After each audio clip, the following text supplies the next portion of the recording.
Welcome to day 7 of A Movement a Day Qigong.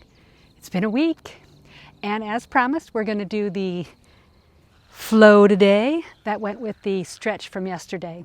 So a little bit wider stance, palms are face down, and then we're just going to flow like this. Moon over the water. Inhale as you come up, and exhale as you go down and across.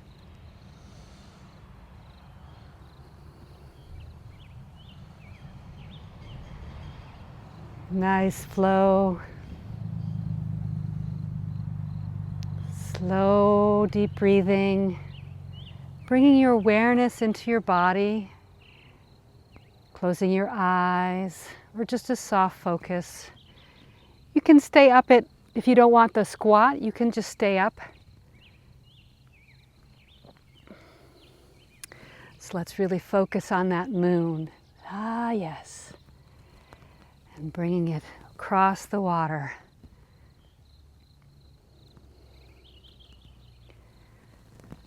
So I was talking a little bit yesterday, I said I'd be talking about how to really increase your stores. So when you're born, you have what we call Orignial Chi. And it's a limited supply and you can't replenish it. So the whole idea with Qigong and other kind of practices is to keep it in reserve, to make sure you don't lose that Orignial Chi or don't use it up. And how do we use it up? Well, stress, not eating well, not sleeping well, all those things will use up our Orignial Chi. So what we need to do is fortify with other types of Qi, which is what we do when we do the flows. Let's switch to the other direction. We're building up our battery banks with a flow like this. Gentle water, pouring it into our kidneys where that Orignial Chi is living or staying. Some people use the analogy of a candle. And so the flame is our Orignial Chi. And the wick and the wax are the Chi that we can add. So once we run out of wick and wax, the flame will go out. But if we keep adding wick and wax, we can get that flame to go a little bit longer.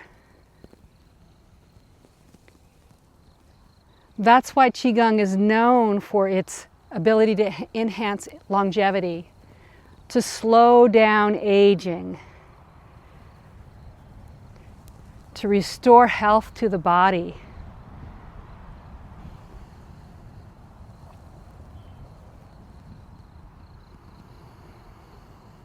It's because we're swimming in a sea of Qi.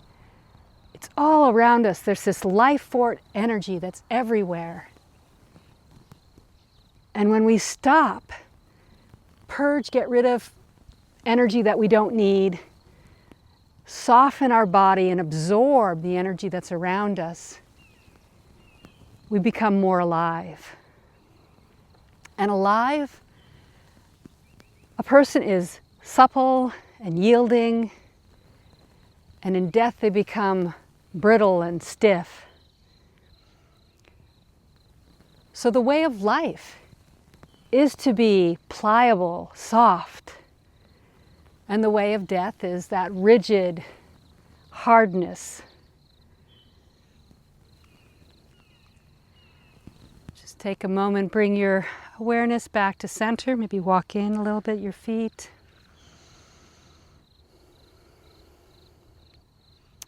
And that was our movement of the day. I'll see you back here tomorrow. Thank you for practicing with me today. I'm so happy for you. See you tomorrow.